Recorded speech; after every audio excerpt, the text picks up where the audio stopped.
자, 오늘은 예레미야서인데요. 영적인 착각의 기도라는 제목으로 말씀을 전하고 은혜를 나누고자 합니다.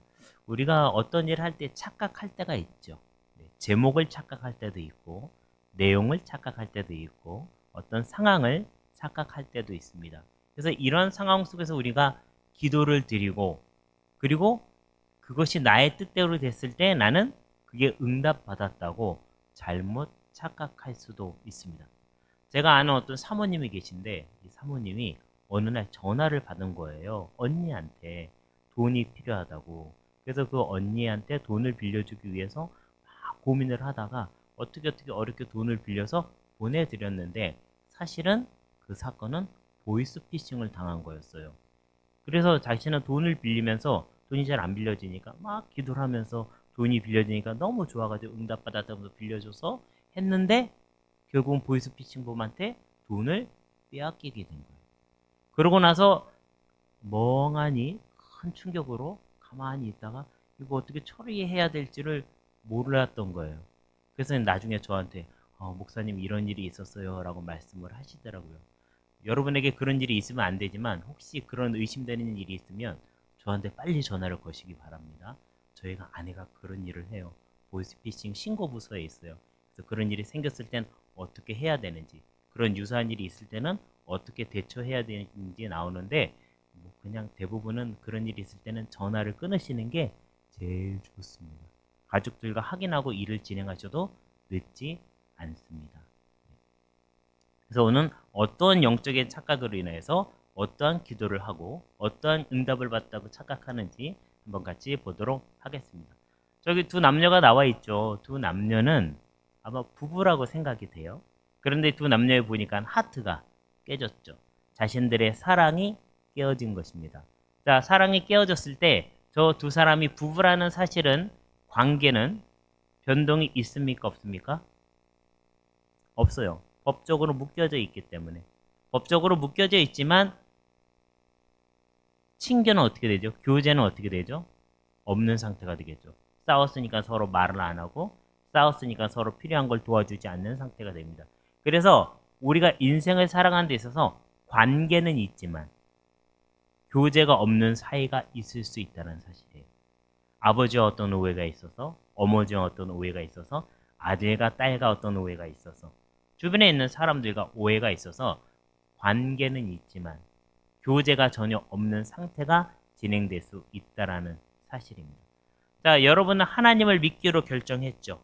언젠지 모르지만, 어느 날인지 모르지만 예수님을 나의 구주, 나의 하나님으로 이 안에 모시기로 했고, 그리고 그분이 들어와서 나와 함께 살고 계시는데 그 하나님과 예수님과 교제는 전혀 나누지 않는 사람이 있을 수 있습니다. 교회 다니세요? 그러면 나 10년 전에 교회 다녔는데 지금은 안 다니지만 하나님은 믿고 있습니다. 하나님과 관계가 있는 것처럼 보이지만 실제 교제는 전혀 이루어지지 않을 수 있다는 거예요. 이게 오늘 굉장히 중요한 개념 중에 하나입니다. 부부로서 관계는 있지만 부부로서 교제가 없는 상태가 있는 것처럼 하나님을 아버지로 모시고 있지만 그 하나님 아버지와 교제가 전혀 없는 영적인 상태가 있을 수 있다라는 거죠. 자, 아담이 하나님 앞에 범죄하였을 때 하나님께서 이런 말씀을 하시면서 아담을 찾으십니다. 같이 한번 읽어볼까요? 시작. 그때 여호와 하나님이 아담을 불러 물었다. 아담아, 내가 어디 있느냐? 에덴 동산이에요. 하나님이 만들어주신 정말 좋고 아름다운 동산입니다. 그래서 아담과 하와가 있었고 아담이 범죄를 했습니다. 하나님이 따먹지 말라고 그랬던 선악과를 따먹었어요. 그리고 그 범죄 이후에 자신의 아내였던 하와에게도 주어서 먹게 하는 이런 일들이 생기는데 반대구나 참. 하와가 먼저 먹고 아담에게 주게 일이 생기는데 이 일이 생겼을 때 하나님께서 아담을 부르시는 거예요. 찾으시는 거예요. 어떻게 찾으시죠? 아담아 어디 있느냐라고 물어보는 거예요. 이 사건에서 우리가 주목해야 될 것은 하나님은 아담이 어디 있는지를 알았을까요? 몰랐을까요? 자, 마음속으로 손을 들어봅니다. 몰랐다. 네. 알았다. 네. 마음속으로 손 드니까 편안하죠? 네. 근데 중요한 사실은 하나님은 다 알고 계신 거죠. 그 사건이 있었던 것도 알고 있고 아담이 부끄러워서 숨은 사실도 알고 계셨고 그런데 하나님은 아담에게 굳이 물어보시는 거예요. 내가 어디 있느냐라고 물어보는 거예요. 그 이야기는 아담과 하와의 관계는 하나님은 만드신 분이고 아담은 하나님이 만드신 아름다운 걸작품 중에 하나인데 그 사실은 변동이 없지만 너와 나의 친교의 상태, 교제의 상태가 지금 어떤 상태냐라고 얘기하는 거예요. 어느 날 내가 사귀고 있는 남자친구 또는 여자친구를 만났는데 자꾸 내 눈을 피해요. 그리고 나한테 윤호야 갑자기 눈을 가렸어. 왜 가린 거지? 아니야 그냥 가려서 그런 거야. 그래. 이렇게 눈을 피한다든지 뭔가 준비가 성실하지 않아. 오늘 어디 가서 뭐 할지 스케줄도 하나도 짜오지 않았어요. 이랬을 때 느끼는 감정이에요. 그랬을 때 너랑 나는 무슨 관계니? 라고 물어보는 거죠. 교제가 제대로 이루어지지 않을 때 어디까지 의심하는 거죠? 깨어지지 않는 관계까지 의심이 가는 거죠. 그래서 아담에게 지금 물어보시는 것은 너와 나의 이 친교가, 교제가 지금 어떤 상태냐라고 물어보고 계시는 겁니다. 자, 오늘 첫째 한번 같이 읽어볼까요? 시작. 첫째, 이스라엘 백성들의 위기 속의 영적 착각. 우리가 어떤 위기가 닥치게 되면 결정을 하려고 합니다. 5가지 중에서 어느 길로 갈지 결정을 하겠죠. 이 모든 결정은 사실 내가 한 거기 때문에 내가 책임을 져야 됩니다. 잘못된 결정도 내가 한 거고 올바른 결정도 내가 한 겁니다. 그래서 만약에 그 열매가 좋다 그러면 그 결정에 의해서 열매가 좋을 수 있고요. 그 열매가 나쁘다 그러면 그 결정에 의해서 나쁠 수도 있는 겁니다. 그래서 좋은 것도 내가 감수해야 되고 나쁜 것도 내가 감수를 해야 되는 상황입니다. 그래서 어떠한 것을 했든지 착각을 해서 했든지 간에 그것도 다 내가 선택한 선택이고 그 열매도 내가 선택에 의해서 결과가 나타나게 되는 것입니다. 10장 18절의 말씀 같이 한번 읽어보겠습니다. 시작. 여호와께서 이와 같이 말씀하시되 보라 내가 이 땅에 사는 자를 이번에는 내던질 것이라 그들을 괴롭게 하여 깨닫게 하리라 하셨느니라. 이렇게 이야기를 합니다. 하나님께서 내던진다고 말씀하시죠. 하나님은 절대로 우리를 내던지지 않으실 것이다. 자신들에게 위기가 닥쳤지만 이 위기는 죽을 위기는 아니다 라고 생각을 하는 겁니다. 그런데 여러분 진짜로 죽는 위기가 올 수도 있습니다. 정말 어려운 위기가 올 수도 있어요. 나는 아니겠지라고 생각했지만 나에게 올 수 있는 것이에요. 제가 토요일마다 전도훈련 나간다고 얘기했죠. 청소하는 날 저도 오고 싶은데 전도훈련 나가기 때문에 저는 못 옵니다. 근데 여러분 꼭 와서 같이 청소 활동에 참여하시기를 간절히 부탁을 좀 드립니다. 제가 훈련하는 그 훈련생 중에 한 분은 사업을 아주 잘하다가 사업이 망했어요. 어떻게 하면 좋을까 생각을 했는데 연말이에요. 근데 이분이 생각하길 자기 마음속에 결심하는 거예요. 이제 연말이 돼서 새해를 맞이하기 전에 나는 죽을 거다. 그 상황이 너무 힘들고 어려운가 자살을 결심한 거예요. 그래서 앞으로 교회를 나오면서 이제 내가 교회를 나올 수 있는 날이 11번 남았구나. 한 주가 지나면 10번 남았구나. 이렇게 생각하면서 지내고 있었다라는 거예요. 여러분 이렇게 죽음을 결심하는 것만큼 힘든 위기가 내 삶에 진짜로 다가올 수 있는 거예요. 지금은 안 올 것 같고 지금은 내가 그렇게 되지 않을 것 같지만 내가 그 당사자가 될 수 있다라는 거예요. 그러면서 이분이 하는 얘기가 저 그 얘기를 듣고 너무 공감이 되는데 어떤 얘기냐면 사람들이 죽을 마음이 있으면 살지 이렇게 얘기하는데 죽는 거는 한 번만 결심하면 죽을 수가 있다는 거예요. 왜냐면 목숨은 한 번밖에 없잖아요. 한 번만 결심하면 죽을 수가 있대요. 근데 살아가는 거는 매일같이 참고 매일같이 견디고 매일같이 이겨내야지만 할 수 있는 거기 때문에 한 번이 아니라는 거예요. 여러분 그러니까 매일 우리가 살아가고 있다는 것은 매일 살 수 있는 특별한 선택을 했고 그리고 그 선택 속에서 살아가고 있다라는 얘기예요. 그러니까 사는 게 죽는 것만큼 힘든 사람들이 있다라는 사실입니다. 그래서 우리 주변에 있는 사람을 볼 때 항상 따뜻한 눈길로 따뜻한 마음으로 저 사람은 왜 저런 행동을 했을까? 왜 저런 말을 했을까? 라고 생각하기 전에 힘든가 보다. 어려운가 보다. 그러면 내가 손이라도 한번 잡아주자. 내가 한 번 더 말을 걸어주자. 내가 한 번 더 따뜻하게 대화를 나누자라는 마음을 가지시기를 주님의 이름으로 축원합니다. 근데 하나님이 결정하셨다는 거예요. 던지기로. 그러니까 고통과 어려움 상황 속에 놓이게 되었다는 사실이죠. 나는 괜찮을 거다라고 생각해서는 안 된다라는 것입니다. 혹시 여러분 중에 정말 위기 속에 지금 놓여 있는 분이 계신가요? 그러면 이렇게 하셔야 됩니다. 위기를 바라보는 스스로에게 엄격한 기준을 가지셔야 돼요. 나는 괜찮겠지? 언젠가는 좋아지겠지? 라고 생각하지 마시고 저 빨간색에서부터 그린까지 5단계가 나와 있죠. 뭐 이렇게 5단계로 구분하는 거를 개발한 사람이 있어서 설문지에 보면 항상 아주 안 좋다, 좋다, 그저 그렇다, 뭐 굉장히 나쁘다 아니면 또는 보통 나쁘다 이런 식으로 5단계로 검사하게 돼 있잖아요. 그런 것처럼 나를 한번 1점부터 5점까지 한번 점수를 매겨보시는 거예요. 나의 영적인 상태는 지금 어떤가? 나를 아주 냉혹하게 한번 판단을 내려보시는 거예요. 그래야지만 다시 살아갈 수 있는 선택을 할 수가 있습니다. 막연하게 좋아지겠지라고 생각해서는 거기 맞는 적절한 판단과 결정을 내릴 수 없는 거예요.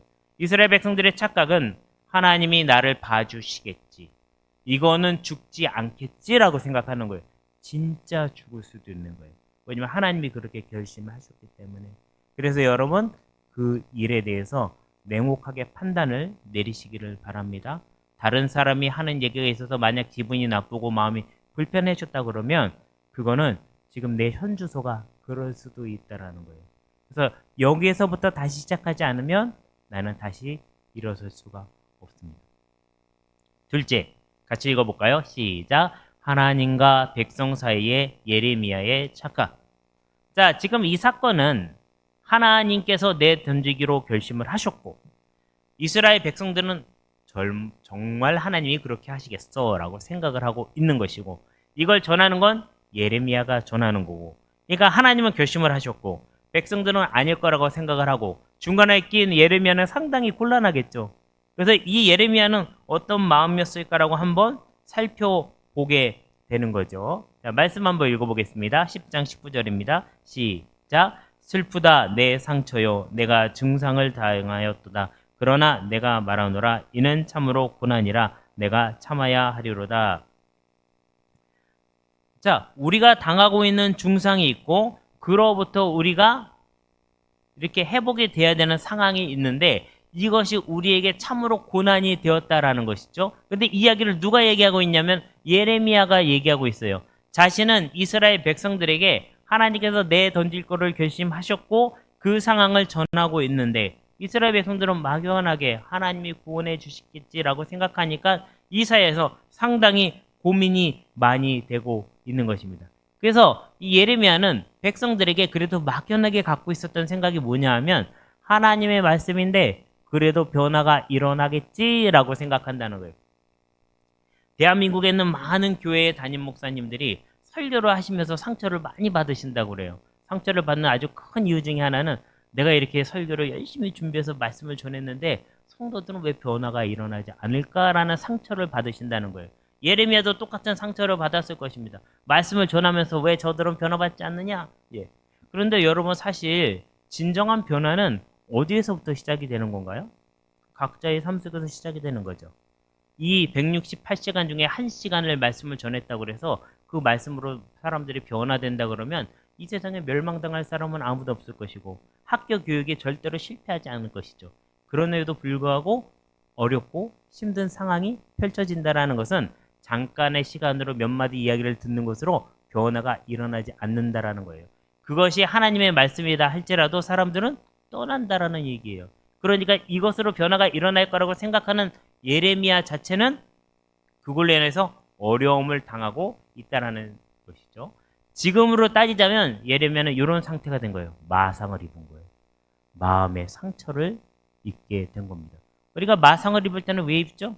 내가 뭘 투자했는데 결과가 안 나타나는 거예요. 설교를 했는데 결과가 안 나타나는 거죠. 또 나의 마음이 있는데 나의 마음과 저 사람의 마음이 서로 다를 때 우리는 마상을 입는 거예요. 그렇죠. 내가 이런데 저 아이는 왜 이걸 이해해 주지 못할까? 왜 저 친구는 모를까? 부부끼리도 마찬가지예요. 나는 이런데 왜 내 아내는 모를까? 이럴 때 마상을 입는 것입니다. 그런데 이런 마상으로부터 위로를 받는 상황은 어떤 상황이면 이런 상황이에요. 네, 지금 반점과 하나 붙였잖아요. 네, 위로를 받는 상황은 시키는 대로 하는 거예요. 누가 시키는 대로? 하나님이 시키는 대로. 여러분도 말씀을 묵상하다 보면, 오늘도 말씀을 듣다 보면 내가 이거를 해야 되겠다는 생각이 드시죠? 메모를 하시잖아요. 그대로 해보시는 거예요. 근데 했는데 아무 변화가 일어나지 않아요. 상대방에게도 아무 반응이 없어요. 그래도 믿음을 가지고 하는 겁니다. 믿음은 감정이 아닙니다. 감정 속에 아무것이 일어나지 않아도 하는 게 믿음이에요. 내 눈에 보이지 않고 귀에 들리지 않고 다른 사람에게 일어나지 않아도 그거를 내가 억지로 만들려고 노력하지 않는 것이 믿음이에요. 하나님이 역사하시는 것을 진짜 그때는 믿어야 되는 것입니다. 그리고 그 결과를 내가 가지려고 해서는 안 돼요. 만약에 내가 복음을 전했다 그러면 그 사람이 오늘 믿지 않을 수 있고 여기 와서 믿지 않을 수 있지만 하나님이 예비하신 곳과 예비한 시간에 믿을 수 있습니다. 자, 마음의 상처를 받지 않고 위로를 받는 방법 뭐라고요? 하나님이 시키는 대로 하라. 그리고 믿음을 가져라. 그리고 결과를 하나님께 맡겨라. 라는 것입니다. 예레미야는 지금 이 단계에서 상당히 힘든 상황을 겪고 있다라는 거죠. 우리가 감상이라는 말을 쓰죠. 감상. 감상은 뭘까요? 감상은 감정이 상한다라는 뜻이에요. 감상적이다라는 것은 감정이 상하면서 무언가를 느낀다라는 얘기예요. 가을에 찬바람이 불면 마음이 조금 이상해지는 느낌이 든다 그러면 나는 상당히 감상적인 사람이에요. 그러면서 마음이 상하면서 무언가를 느끼고 그 느낀 마음을 나는 나름대로 표현을 하는 것입니다. 남들은 표현하지 못하고 남들은 느끼지 못한 것을 이야기할 수 있는 사람이 된다라는 것입니다. 자, 셋째 한번 볼까요? 셋째, 시작. 벌 받을 자를 스스로 판단하는 착각. 자, 이스라엘 백성들은 왜 본인들은 하나님께 내던짐을 당하지 않는다라고 생각했을까요? 하나님이 본인들을 선택했다라고 생각하기 때문에. 그러니까 하나님이 나를 선택했는데 나를 버리시겠어? 생각하는 거죠. 예레미야는 왜 백성들이 하나님의 말씀을 따라오지 않을 때 마상을 입었을까요? 그거는 하나님이 택하신 백성이기 때문에 하나님을 경외할 것이고 하나님의 말씀을 들으면 째깍 따라서 움직일 거라고 생각했기 때문에 그런 거예요. 그래서 사람들은 어떤 사람이 벌 받을지 그것을 내 마음대로 판단하고 있습니다. 근데 그거 자체가 착각이에요. 내가 미워하는 누군가가 있어요. 이 사람은 하나님께 벌 받을 사람이라고 내가 판단합니다. 이거는 착각일 수 있습니다. 그 사람이 잘못했냐 잘못하지 않았냐는 별개의 문제예요. 진짜로 잘못했을 수도 있고 또는 잘못을 안 했을 수도 있고 나도 잘못했을 수도 있지만 중요한 거는 벌을 받느냐 받지 않느냐는 내 영역의 일이 아니에요. 그래서 그것을 판단하고 그 위에서 어떠한 생각을 전개시키기 시작하면 나는 착각을 하고 있는 것입니다. 그래서 예레미야는 이런 기도를 올렸어요. 이런 기도입니다. 25절 같이 읽어볼까요? 시작. 주를 알지 못하는 이방 사람들과 주의 이름으로 기도하지 아니하는 족속들에게 주의 분노를 부으소서. 그들은 야곱을 씹어 삼켜 멸하고 그의 거처를 황폐하게 하였나이다 하니라. 자, 예레미야의 생각에는 하나님이 내던지시고 하나님이 벌을 줘야 되는 대상은 우리 이스라엘이 아니라는 거예요. 나도 아니라는 거예요. 그리고 이방 민족이라는 거예요. 그리고 하나님의 이름을 부르지 않는 자들, 기도하지 않는 자들이라는 것이에요. 우리가 생각하죠. 어떤 일이 생겨요. 무슨 다툼이 있어요. 또는 어떠한 곤란한 일이 처했어요. 그러면 이것은 내 잘못이 아니다. 어디 잘못은 따로 있다. 그것이 고쳐져야 되고 그래야지 모든 것이 제자리로 돌아가며 그래야 이 문제는 해결이 된다 라고 생각을 합니다. 하나님께 기도도 그렇게 합니다. 근데 그것은 맞는 거일 수도 있고 틀린 거일 수도 있지만 중요한 사실은 그것은 나의 착각에서부터 시작되는 기도의 한 부분이라는 거지. 그렇게 기도하지 마시고요. 나가 어떻게 해야 되는지를 발견해야 된다는 사실입니다. 만약에 이런 착각 위해서 우리가 기도를 한다 그러면 이런 상황이랑 똑같아요. 이 미로를 차근차근 길을 찾아서 가야 되는데 나는 이렇게 가로질를 수 있는 길이 뚫려 있다라고 생각하는 거예요. 나만 이렇게 지나갈 수 있다라고 생각하는 거예요. 그러니까 잘못은 다 어디 있죠? 나의 바깥에. 내 바깥에 있는 사람이 변해야 되고 내 바깥에 있는 상황이 바뀌어야 되고 그것이 바뀔 때까지 나는 하나도 안 움직이겠다 라는 거예요. 왜냐하면 나는 원래 뚫린 길이니까. 여러분 앞으로 모든 상황들을 이런 눈으로 보기 시작하면 여러분은 착각 속에 빠져 있는 거고 실제 결과물이나 그리고 원하는 곳으로 갈 수가 없습니다. 지난번에 말씀드렸죠. 회복이라는 건 뭐라고요? 잘못된 반복으로부터 벗어나는 것입니다. 여러분이 어떤 잘못을 계속 반복하고 있다라 그러면 그것부터 벗어나야 돼요. 하얀색 비행기가 계속 빙글빙글 돌고 있는데 어느 날 빨간색이 돼서 쫙 빠져나가면 회복이 된 겁니다. 그런데 영적인 착각도 마찬가지예요. 계속 빙글빙글 도는 거예요. 계속 빙글빙글 돌고 있는 거예요. 기도도 하고 있고 하나님과 관계도 있고 하나님과 나름대로 교제한다고 생각하지만 착각입니다. 여기서 벗어나야지만 회복이 되는 거예요. 이 착각을 벗어나려면 아까 말씀드린 것처럼 하나님이 나를 던지실 수도 있다. 하나님 앞에 나를 냉철하게 판단해 봐야 된다. 나는 1단계부터 5단계 중에서 어디에 지금 속해 있을까? 그리고 벌받을 사람이 누구라고 생각했던 그 생각으로부터 자유로워지지 않으면 나는 벗어나지 못하고 계속 빙글빙글 돌고 있는 것입니다. 여러 번 설명을 드렸기 때문에 여러 번 설명을 들었고 그럼에도 불구하고 우리는 여러 번 자꾸 실수하는 그 문제를 한 번 더 말씀드리겠습니다. 자, 성령 충만한 그리스도인이 있고요. 세상적인 그리스도인이 있어요. 자, 이 두 그리스도인은 예수님과 관계가 있습니까? 없습니까? 두 사람 다 예수님과 관계가 있어요. 왜냐하면 큰 원은 인생을 나타내는데 그 인생 안에 예수님이 들어와 있습니까? 안 들어와 있습니까? 십자가가 들어와 있죠. 두 사람 다 예수님과 관계가 있습니다. 자, 의자는 인생의 왕자를 가리키는데 나의 모든 주권을 내어 맡긴 것입니다.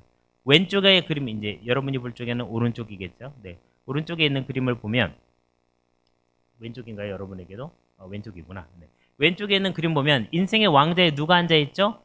예수님이 앉아 계시죠. 나는 어디 있습니까? 인생의 왕자에서 내려와서 모든 것을 예수님께 맡겼죠. 예수님께 모든 것을 맡겼기 때문에 하나님의 계획과 일치된 생활을 하게 됩니다. 모든 상황들이 쫙 정렬이 되어 있죠. 한 방향으로 집중되어 있는 걸 볼 수가 있습니다. 근데 그 반대편에 세상적인 그리스도인은 인생의 왕자에 누가 올라가 있죠? 내가 올라가 있습니다. 착각을 하고 있는 거죠. 그리고 예수님은 어디 계시죠? 인생의 왕자에서 내려와서 내 인생을 주관하실 수가 없어요. 내가 다 자리를 빼앗았기 때문에. 그래서 하나님의 계획과 일치된 생활을 하지 않으니까 일이 크고 작은 일들이 자꾸 발생을 하죠. 그래서 자주 좌절과 혼란에 빠지게 되는 상황이 생깁니다. 자, 여러분 같은 경우에 성령 충만한 그리스도인이 되기를 원합니까? 세상적인 그리스도인이 되기를 원합니까? 윤진? 뭐가 되기를 원해요? 성령 충만한 그리스도인이 되기를 원해요. 오케이. 자, 그럼 현재의 상태는 성령 충만한 그리스도인입니까? 세상적인 그리스도인입니까?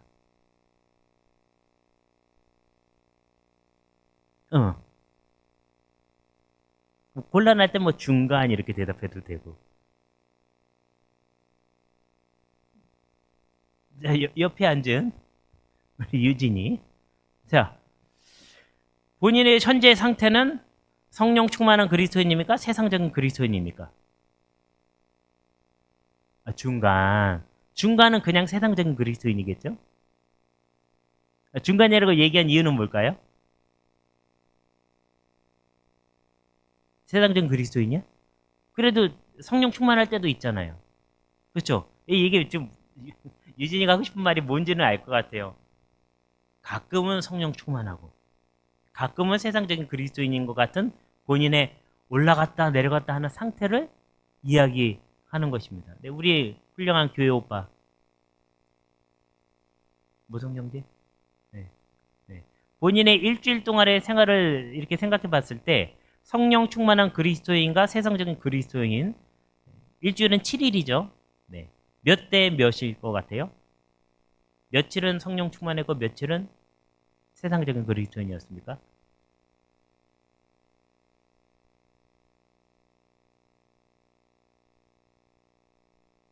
1대6. 야, 1이 뭡니까? 1이 굉장히 중요한데. 1이 성령 충만하고 6은 세상적인 그리스도인이었던 것 같아요. 그래요? 예. 네. 자, 이런 겁니다. 나의 삶을 내가 돌아볼 수 있어야 돼요. 그래서 아침에는 나는 어떤 상태였는가? 점심에는 나는 어떤 상태였는가? 저녁에는 나는 어떤 상태였는가? 일주일을 7일을 비교해 보았을 때 7일 중에 나는 며칠이 성령 충만한 상태였는가를 냉철하게 볼 수 있어야 돼요. 그래야지 착각 속에서 기도하지 않을 수가 있고 그리고 다시 회복할 수가 있는 겁니다. 자, 그러면 우리가 이렇게 세상적인 그리스도인으로서 나의 삶을 내가 주관하고 살았던 사람은 다시 예수님을 인생의 왕좌에 올려드리기 위해서 뭘 해야 될까요? 두 글자인데요. 뭘 해야 될까요? 네? 윤우. 아무거나 얘기해봐요. 괜찮아요. 상의하는 거야? 채원이가 얘기한다고? 채원이. 채원이가 한번 얘기해봐. 두 글자로 뭐지, 채원아? 회. 훌륭하네. 한 글자밖에 안 가르쳐줬는데 어떻게 맞췄지? 네. 이게 회개예요. 다시 예수님께 나의 인생의 왕자를 내어드리는 거. 내가 나의 생각대로 내 인생을 살려고 했습니다. 내가 착각을 하고 내 마음대로 기도를 했습니다. 하나님이 나를 버리지 않으실 거라고 착각을 했습니다. 그리고 하나님 이 죄악이 있을 때에 자연스럽게 회개할 거라고 생각했습니다. 하나님 그리고 이 일이 있을 때에 나는 이것으로부터 자연스럽게 벗어날 수 있을 거라고 생각하고 다른 사람이 죄를 받을 사람이라고 생각했습니다. 이것을 회개하는 거예요. 그래야지 다시 예수님께 그 인생의 왕자를 내어드릴 수 있는 것입니다. 여러분의 삶 속에 어떤 일이 생겼을 때 누구를 탓하기 전에 뭐부터 생각하라고요? 인생의 왕자에 내가 올라가 있는지 아니면 예수님이 여기 올라가 있는지를 스스로 살펴보시라는 거예요. 거기서부터 기도가 시작이 돼야 됩니다. 내 마음속에는 지금 어떤 일이 일어나고 있는지. 자, 그러면 누구를 미워하기 전에 뭐부터 하라고요? 회개를 할 수 있어야 되는 것입니다. 오늘의 말씀 다시 한번 보도록 하겠습니다. 같이 한번 읽어보겠습니다. 시작. 여호와여 나를 징계하옵시되 너그러이 하시고 진노로하지 마옵소서. 주께서 내가 없어지게 하실까 두려워하나이다. 자, 예레미야의 이 기도는 한편으로는 믿음을 가진 기도이면서 한편으로는 착각에 빠진 기도일 수 있습니다. 어떤 의미에서는 믿음을 가진 기도이냐면 하나님이 당연히 너그럽게 보시고 구원해 주실 거기 때문에 믿음을 가진 기도이지만 한편으로는 왜 착각에 빠진 기도냐면 하나님은 무조건 너그럽게 보시기만 하지는 않으신다는 사실이에요. 하나님의 끝이 분명히 있는데 그 끝에는 하나님이 다시 돌아오게 하기 위해서 충분한 벌에도 처하게 하실 수 있는 하나님이라는 거죠. 그러니까 여러분에게 어떤 일이 생겼을 때 남을 탓하고 바깥에서 원인을 찾기보단 내 안을 먼저 들여다보시기를 바랍니다. 인생의 왕자에서 나는 어떻게 자세를 취하고 있는가? 내가 올라가 있는가? 예수님을 밀어서 떨어뜨렸는가? 아니면 예수님을 다시 올려드리는 끊임없는 회개의 과정을 겪고 있는가? 계속해서 빙글빙글 돌고 있을 수 있어요. 목사님, 저는 이제 이런 문제는 해결함을 받았는데요. 또 다른 문제가 나를 괴롭히고 있죠. 그 문제도 또 해결을 받으셔야 됩니다. 이 문제도 해결을 했는데요. 또 다른 문제가 있죠. 또 그 문제를 해결하셔야 됩니다. 1학년이 끝나면 2학년이 되고 2학년이 끝나면 3학년이 되고 3학년이 끝나면 4학년이 되고 고등학교를 졸업하면 대학을 갈 수도 있고 안 갈 수도 있지만 하여튼 또 가고 또 대학을 졸업하고 난 후에도 대학원을 갈 수도 있고 대학원 하면 석사를 하고 박사를 할 수도 있고 인생을 살다 보면 나 혼자 살 때도 있지만 한 가정을 이루어서 가정이 같이 살아야 될 때도 있고 계속해서 문제는 발생을 하는 겁니다. 네. 예전에 사람들하고는 친하게 지냈지만 지금 있는 사람들하고는 친하게 안 지낼 수도 있고 예전엔 별거가 아닌 문제여서 해결이 됐는데 이제는 그 문제가 아닌 문제고 굉장히 사소해 보이는데 해결이 안 되는 문제 때문에 계속 빙글빙글 돌 수 있는 거죠. 빙글빙글 도는 동안 나는 계속 착각 속에 빠져 있는 것입니다. 여기서 벗어나셔야 돼요. 어떻게 해서 벗어날 수가 있나요? 네, 내가 옳다고 생각하면 벗어날 수가 없는 거죠. 오늘 예레미야가 들었던 그 기도처럼 믿음을 갖되 예레미야가 들었던 기도처럼 착각 속에서는 벗어나야 되는 것입니다.